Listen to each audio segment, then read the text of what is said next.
Welcome to One Good Thing Media, your official podcast review channel. We search the vast digital landscape on a daily basis to discover the best shows that podcasters have to offer. Are you ready to discover new favorites to add to your playbook? Stay tuned and listen to host Jeryl Spear's latest podcast reviews.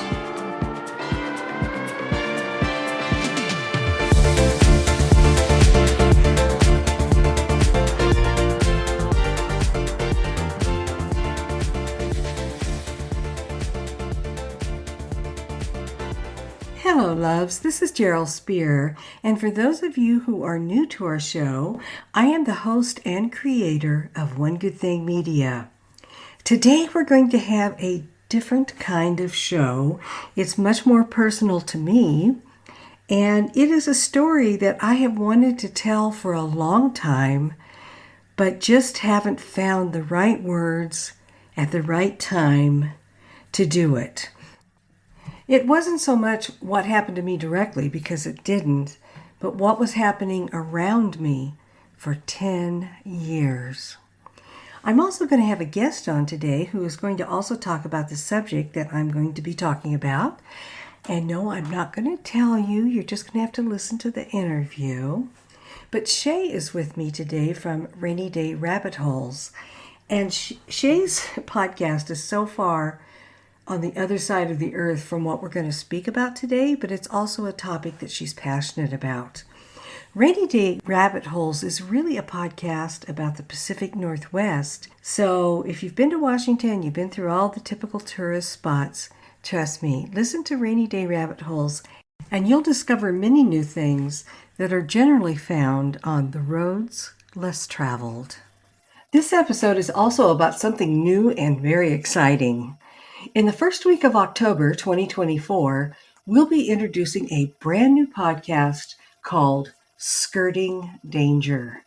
And it's all about what you can do to avoid being the next mention in the news, and I don't mean that in a good way, and avoiding being the latest victim of violence or robbery, and most important, how to live your life freely while still living it safely. Throughout our first season of Skirting Danger, we'll be hosting many experts who will be candidly sharing information about what to do and what not to do as you navigate this thing called life. I'm doing this because I am passionate about staying safe and living my life fully at the same time by being aware that danger could be lurking nearby, sometimes right next to you. You'll discover in this episode that I lived with evil near me for a full decade. And when I say near, I mean very close to my work or where I lived. I even moved 15 miles at one point during this decade, trying to get away from it. And wouldn't you know, evil followed me there too. But that wasn't all that was happening in my area during that crucial time in my life. And I'm going to tell you that this is even painful to talk about now. But I'm going to because, number one, it's good for people to know, and it's good for me. I was also stalked during this time by a war-damaged psychopath who was 2 steps behind me every day for at least 2 years. I was naive back then, I will admit it. I was young and wild and just spreading my wings. But I had to grow up faster than I wanted to. And in the end, I was forced to take the law into my own hands. Because when all that was going on, the police didn't take stalking seriously. That's the way it was. So as you can tell from the brief summary that I've shared with you today, that this episode and our future podcast, Skirting Danger, is very personal to me. We are continuing on with One Good Thing Media and adding Skirting Danger. So rest assured that we are growing and not replacing. Before we get going, I have to warn you, this is one podcast where we have several triggers. If rape, murder, stalking trigger you, Please back out of this episode right now and go find one of our happier ones, which most of them are. Being consistent in our inconsistent format today, we are going to go straight to our interview where we share some pretty scary things. So you need to make sure that there is nothing in the topics that I've mentioned that will trigger you. You've been warned. You won't like what you see. Yeah, I feel like a monster, and I'm just here to haunt you. I'll become your nightmare, slipping in your dreams. Now for our special guest that we've been waiting for all episode. Please, everybody, meet Shea. And Shea is the host of Rainy Day Rabbit Holes. Hi, Shea. Hi, thanks for having me. I'm so happy. We've had so many fun talks offline, and I think we're going to have a great talk today about true crime. But not only true crime, we're going to talk about our favorite topic, which is serial killers. I had approached Shea because I found out she was into true crime and serial killers. And I wanted to share something with our audience, and that is in my younger days, we had a spate of serial killers in South Orange County, and four of them operating within 2 miles of where I either lived or worked. And it was a really creepy time. So I obviously became interested in serial killers, and I wanted to know not necessarily the violence that they wreaked on other people, but what they did, how they got caught, and how we can help keep ourselves safer because these monsters will always be roaming the earth, and chances are at some point we will encounter one. What is your motivation, Shay? I've always been a fan of the unknown, and I've always been intrigued by dark mysteries. I had that book. I don't know if you had this book back in the 80s. I think it was called Unexplained Mysteries, and it was just full of all these weird unexplained mysteries. I mean, it's right there in the title. That's where I learned about spontaneous combustion. Yes, that's exactly the one that really has stuck with me ever since I was a little kid, is these people just spontaneously bursting into flames.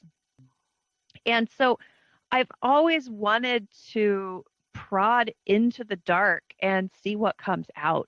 And I think that ties into my interest in true crime. I mean, I took an elective as a 17-year-old in the Running Start program where I was able to go to college as a high schooler called abnormal psychology. That's how interested I am in what makes people tick, especially what causes the darkness inside. It is a side of humanity that I think we should all know about, that's for sure. Yeah, absolutely. I mean, we're taught from children, it's ingrained to us certain societal rules, right? And number one has always been, thou shalt not murder.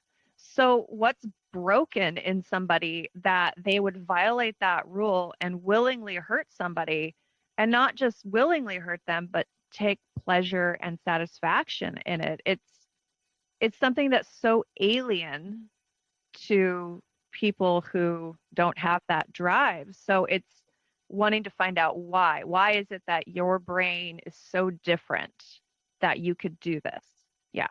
And you were talking earlier about brain injuries. I've kind of read of quite a few killers and people that go on to perform these aberrant acts having had some sort of brain injury. And in fact, I just found an article yesterday. I haven't had time to fully peruse it, where researchers did some scans of murderers' brains and found some notable differences in their brains than people who had not committed these murders. So I think there is some science there in their brains might be different. I think in a lot of cases, I really do think that's true. But it doesn't make any of us safer And I can say for myself, 4 serial killers, and they were actually in succession. We had a decade of absolutely no rest from it. Ugh, it was a wild time. Yeah, well, it was the 80s, right? Where it was kind of the golden age of serial killers, the late 70s and into the 80s. Yeah. It was kind of odd because in southern Orange County, that was really, other than serial killers, was really the safest place in greater Los Angeles and in Southern California to live. We had far fewer incidents of murder, even burglaries and robberies compared to other areas. The people were middle class to upper middle class. They were, rule followers. So it was difficult to know how to deal with it. I had Richard Ramirez, who is now called the Night Stalker by the press. He was a Satan worshiper. He was convicted ultimately of 13 killings. But, it was very interesting because his last attack was actually in Mission Viejo, which was the same town as I had my business and spent the majority of my time working there.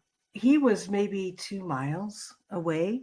Wow, that's terrifying. Yeah, it's interesting. I lived in Mission Viejo for a short time as well, but it was in the late 90s. So it was definitely after the kind of golden age of serial killers in Orange County. And I never knew that he had gotten so close and had been all over that area. And then I think, was it what is now known as the original Night Stalker slash Iran's slash Golden State Killer? Didn't he operate in South Orange County for a time too when he was just ransacking and sexually assaulting people in their homes? He did commit murders in Orange County. Ooh, oh my goodness. Were those close to you as Yeah. well? Yes. Yes. Oh no. That's scary. While you were living there. Yes. But Randy Kraft, he was busted right by my off ramp on the I-5, which was just a stone's throw. Andrew, oh boy, I'm going to mispronounce his name, and I really don't care. It's Erdials. He was a monster masquerading as a Marine. He killed a student at Saddleback College, which was maybe an eighth of a mile from where my business was. In fact, he parked in our parking lot and walked up there and murdered a student.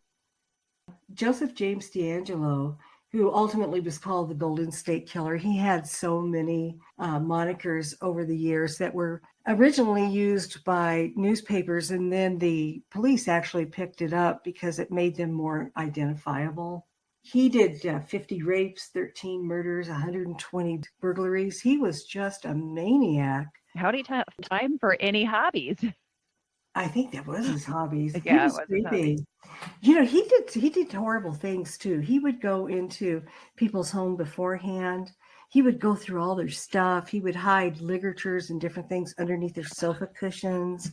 He would unlock windows. He even sat down during the robberies, and actually when he was casing the place, but also during the murders, he would go in and eat their food and do all kinds of kind of crazy stuff. He would call them beforehand and tell them he was going to come get them and all this creepy business. And then he actually would. So your worst nightmare shows up.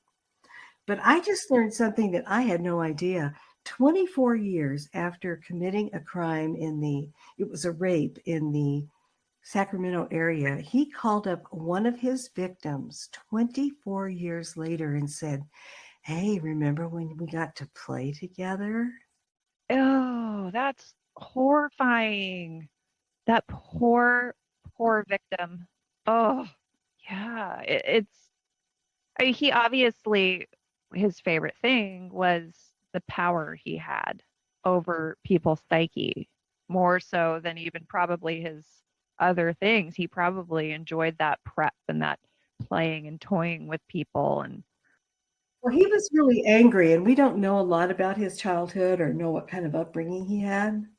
There's really been very little of that information, but I do know that he was always really angry. And he was mm, coincidentally underendowed. So he would do things leading up to the murders. Like I mentioned, he would call people, but he would call them afterwards. He would promise to come back. He would tell them, "I'm going to get you," just like a boogeyman. And he was also a former police officer in the late 70s for 3 years. So he was trained in criminal crime scenes and how to catch a criminal and all the different things that they do. So he came in very, very prepared to wreak havoc all across California. Sometimes his crimes were hundreds of miles apart. But what I wanted to talk about today, which is so interesting, and it ties into Ugh. two victims that he killed in what is now Dana Point, which was a gated community pretty close to Pacific Coast Highway. When Dana Point incorporated in 1989, they took over that section. So now they refer to the couple that was murdered as living in Dana Point, but it was actually Laguna Niguel at the time. And their name was Keith and Patrice Harrington. And they were like in their middle 20s. And Keith was a medical student at USC. He was studying to become a doctor. And his wife, Patrice, was already a pediatric registered nurse. So they had amazing futures, totally law abiding. And at the time, we weren't computerized yet, but I had a card file of all of our clients. And I didn't recognize their names because we were a very busy salon, lots of customers, lots of stylists. But I went through the cards and I found their cards.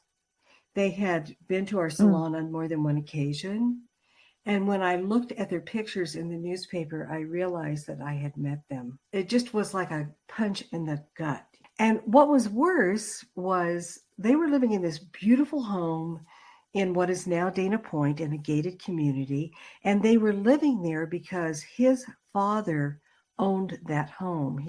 And he allowed Keith and Patrice to live there while Keith was in school until he actually became a medical doctor. The news didn't tell that part. They said, oh, they're so young.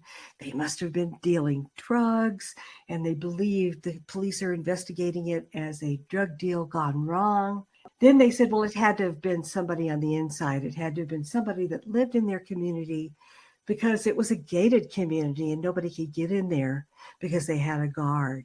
So people that lived in the area were being looked at with suspicion, which is really a naive thought. Of course, somebody could get in there. You could hop a fence in the back. You could do whatever. Yeah, it was terrible. But, it's funny because it wasn't until the early 2000s, one of the investigators on the case tied the semen that was left at the 1980 Harrington murders in Laguna Niguel with another woman who was murdered in Goleta, California. And they started putting two and two together that this guy had killed in more than one area. I want to talk about some heroes from the case. One of them is Larry Poole. Okay, Larry Poole was an Orange County Sheriff's investigator until 2013. And then he moved to become a senior investigator with the Riverside District Attorney's Office. And as far as I know, he is still working in Riverside. But for 20 years, when he was working in Orange County, he worked tenaciously on this case, on and off the books, formally and informally. He worked late into the night in his office. He worked at his kitchen table. He thought about it as he lay in bed, and he worked the case in his dreams. He was never going to let go of it. And the murders of the former Laguna Niguel newlyweds, Keith and Patty Harrington, or Patrice Harrington is her actual full name, seemed to particularly affect him because he became very close to the family. So he started putting together a customized database specifically for the case. He called it the Harrington Access Database. Height, weight, age, shoe size, ski mask, ligatures, types of knot, speaking through clenched teeth, which is what the Golden State Killer did, placing dishware on the torsos of the male victims and telling them that if the dishes fell off their back, that he would murder the women that he was raping in another room. Also drinking and eating while at the crime scenes. He had this whole database of 8,000 potential suspects. And when they finally found the killer, he was not in that extensive database. But this is what he did. He went to San Quentin Death Row to collect the DNA from all of the death row inmates to see if he could either eliminate them or pinpoint the murderer. And he found out when he got there that at that time, which was, I believe, 2003, that any inmate in prison giving their DNA was optional. So he paired with Bruce Harrington, which was Keith Harrington's brother, who had been working Wow. with Poole trying to solve the case for all those years. And together they advocated for laws forcing felons to supply DNA. And it eventually in California led to Senate Bill 1242. And excuse me, that was not 2003, it's 2002. With Proposition 69, it was passed by voters in 2004 that requires the collection of DNA samples from all felons, whether they're adults or juveniles, that are arrested for or charged with certain crimes. And not only did that help eventually with, cold cases, but also active cases in California. Hundreds of them have been solved because of what they did. So Larry Poole is a definite hero. And not only that, but the day that D'Angelo was arrested in 2018, Larry Poole was actually at his desk late in the evening after hours in Riverside, unofficially reworking the case. And that's when he found out that Joseph D'Angelo had been arrested. Wow. That's great. The next hero is Paul Oh, I love Holes, Paul retired Holes. cold case investigator from Contra Costa County in Northern California. Heard about a DNA sleuth. Her name was Barbara Ray Venter, who was a retired patent attorney, became fascinated with tracing relatives and ancestors on genealogy sites. And she had done this successfully for herself and for a few close friends and one relative. So she was able to trace back Mm. ancestors, find long lost relatives, and do that kind of thing. And somehow in 2017, I've done some research on this, and some research says that she realized that she could use this particular technique that she had developed for finding criminals, solving cases, as well as long lost relatives. And so she contacted the police department and eventually reached Paul Holes. Other accounts say that Paul Holes heard about her and contacted her. But either way, they got together. And for the first time, it was groundbreaking. He shared DNA with her that they had been collecting at all these crime scenes, and she traced back the perpetrator's lineage back 150 years and then started working her way towards the present until she identified Joseph James D'Angelo as the perpetrator. And he didn't mention her name for a Right, long right. time. And a lot of people were criticizing him. But all of the interviews that you read where Paul Holes never mentioned her, that was at her request. And so she's my third hero. Wow. It's amazing. Interesting. You and I have lived in a lot of the same places. I just lived in them a decade later. I lived in so many places in California, I can't even count. But one that really strikes me, here in the Pacific Northwest, we there's kind of an idea that we have more serial killers up here than anywhere else, which just really is not true. There's more serial killers in New York, California, and Florida than Oregon or Washington or Idaho. The thing is we have the most famous ones. We've got the Ted Bundy of it all. But one that really kind of strikes people in the area that I personally live and have lived for the last 10 years because he operated right here is the Green River Killer, Gary Ridgway. So Gary Ridgway lived in Kent, Washington, which is about a 10 to 15-minute drive from my old house in Normandy Park. And he picked up most of his victims along Highway 99, which is also known as Pacific Highway, Pac Highway, Aurora. It's this small, it's not a heavy freeway. It's more of a smaller arterial that runs north to south from basically Tacoma all the way up to Everett. So it's a really long freeway. And he picked them up kind of around the SeaTac airport, which most people don't realize the SeaTac airport is not in Seattle. SeaTac stands for Seattle Tacoma. So it's kind of between Seattle and Tacoma, especially traffic here. It's terrible. And he picked up most of his victims, like I was saying, around SeaTac. And I've been listening to Ann Rule's book, Green River Running Red, which chronicles his victims and this whole case. And it's been really fascinating because she will say where these victims disappeared, and then she will also give the locations of when their bodies were found.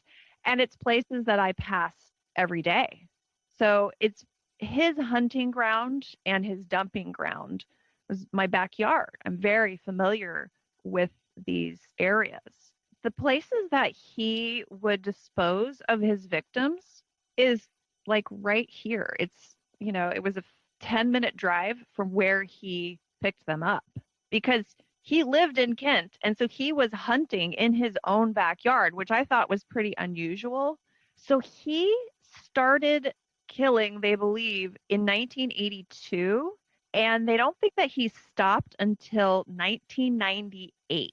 He is the most prolific known serial killer in the Pacific Northwest. So they know for sure they've identified 49 victims, but he claims to have killed between 70 and somewhere around 80 people.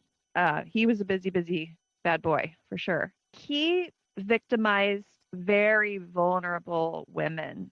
A lot of his victims were sex workers, and most of them were from broken homes and had had a really hard life and ended up in this situation where they were in the sex trade and they were working this stretch of Pacific Highway. A lot of those people still had families that cared for them, but they were used to not hearing from them for a long time because of the situation that they found themselves in. It was really heartbreaking because there were groups here in this area that were doing marches because they didn't think that the city should be spending so much money in tracking down this killer because they were killing sex workers, and that the police should have spent their resources in moving the sex workers out of the area. I'm kind of speechless. It's just counter to everything that we're taught. We're all God's children, right? Well, except when it's inconvenient, I guess. I don't know. I've heard people talk like that before. It's just disgusting. Exactly. So instead of thinking, we don't know what happened in these women's life to put them in this situation, and this is somebody's daughter, this is somebody's sister, this is somebody's mother. How would we feel if this had happened to our daughter, sister, mother? They just think, well, they're a sex worker, they're slightly less than human. They chose to be in that situation, so they deserve what they got, is what they were basically saying. And that's just really tragic. Nobody deserves to be murdered. Yeah, I mean, it seems like a way to make yourself be perceived as more special by putting somebody else below you. People always like somebody to step on. That's kind of human nature. So, yeah, it's amazing though that Gary Ridgway was able to get away with these crimes for so long. I mean, he was picking up these poor women sometimes weekly. They were finding victim after victim after victim. The first one they found fished out of the Green River, which is why he was given the moniker the Green River Killer. And he did dispose of bodies around that area. In fact, I was just driving down a road the other day and listening to this book, and Ann Rule happened to mention at that exact moment the road that I was driving on, and that his victim was found basically right there where I was off the side of the road. And I kind of got chills. He was of below average intelligence. I think it's almost like animal instincts that he had to be able to do this. But, that's one of the reasons why he preyed upon sex workers, is because people just didn't care about sex workers the way they do people that are not sex workers. So, that's one of the reasons why he was able to get away with it. He was actually questioned multiple times by the police in the 1980s. He took a polygraph test at one point and passed it. And he was definitely on their radar, but they never had enough evidence to actually connect him to these murders. But they were able to gather enough evidence in the late 80s to perform a search of his house and take a saliva sample, which, because DNA wasn't a thing then, it just sat there, and they weren't able to connect it to him until the early 2000s. So he continued to murder for a decade after that. It just blows my mind that they could not get him. They did finally connect it to him. And one little interesting tidbit in this case that I find really interesting is our good old buddy Ted Bundy at this point was sitting on death row waiting to be executed. And he reached out to the task force that had been put together to try to solve the Green River Killer murders and said, hey, I can help with this investigation. And because there was so much pressure on them to solve these murders from everywhere, they went in and interviewed him. And he had suggested that they stake out one of the disposal sites because he said this killer is probably coming back to where he left the body and having sex with the corpses. Do you realize how wild that is? How could he know that? Well, because I think he knows how a killer's mind works because he has one. And I mean, Ted Bundy was pretty intelligent, but it's pretty incredible. And then later on, Gary Ridgway did confirm that he did go back to the sites and have sex with the corpses. He also would take his girlfriends and wives to places that he had disposed of bodies to have picnics and outdoor sex with them. So when he was finally arrested and sentenced, he was given 48 life sentences plus an additional 10 years per victim for an additional 480 years. And so when they discovered this or tied him to this 49th victim, they gave him another life sentence. So, I mean, he's never going anywhere. But this is what's crazy to me. Do you remember in 2020 when there were lawsuits that wanted to release prisoners from jail because of COVID? Yes. He would have been eligible for release under that program if it had gone through. You're kidding. Right? I mean, can you imagine the public uproar if that had happened? It's so difficult to understand, but yet those people are out there. We've brushed past them perhaps. I know I have in my case.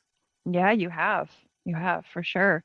I luckily haven't had any close personal brushes or knowing anybody who was a victim of a serial killer. I'm really thankful for that. But, it's out there and they still are there. Yeah, these monsters wear perfectly normal masks. Except for Robert Pickton. He looked like a serial killer. Yeah, he looks like he's wearing a mask, to tell you the truth, but he's not. You look at him and you're going, oh boy, there goes that serial killer again. Exactly. I want to talk about your podcast, but I first have a quote from Paul Hulse that I want to conclude our serial killer section with. It really wasn't until after I retired that I had this psychological meltdown. I went in to see a therapist and talked about my experiences during my career. And the therapist said to me, Paul, you've got to understand, every time you buried the emotional trauma from these cases, which was many cases, there are little nicks that you get. And now you have so many nicks that you're bleeding out emotionally. Wow. Well, on a brighter note, I want to hear about your podcast because you know what? I'm a fan. Oh my gosh, thank you so much. I appreciate it. Well, my podcast is the Rainy Day Rabbit Holes podcast, and we are a uniquely Pacific Northwest podcast We tell the stories of Pacific Northwest history, and especially those stories that are weird and wacky and wonderful. And we just like to showcase our love of the Pacific Northwest. So, the Pacific Northwest, a lot of people don't know where that is. It's basically the upper left hand corner of the United States.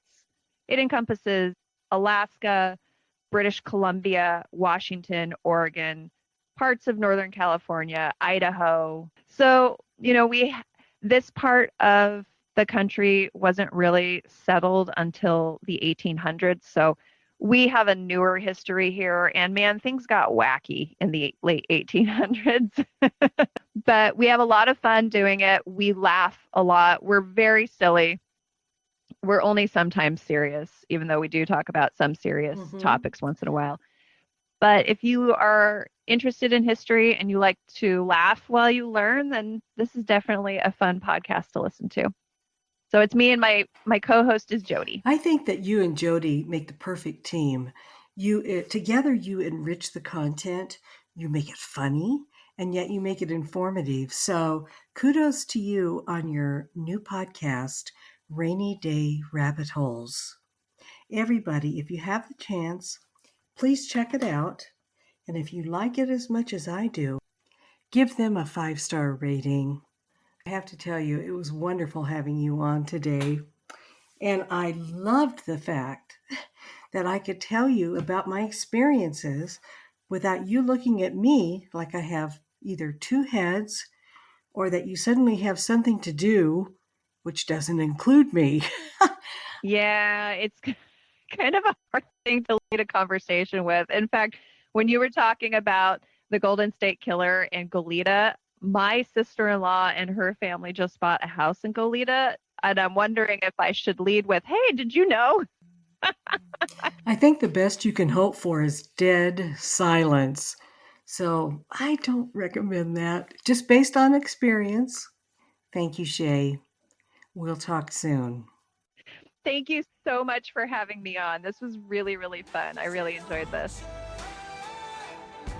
Become your nightmare, sleeping in your dreams. I'm the definition of the worst kind of mean. Yeah, I feel like You don't believe in monsters, do you? Of course not. I do. see me change into some. And that wraps it up for today. I hope you have enjoyed our program. We'll be back at the same time, same place, and same me next week. Thanks, loves.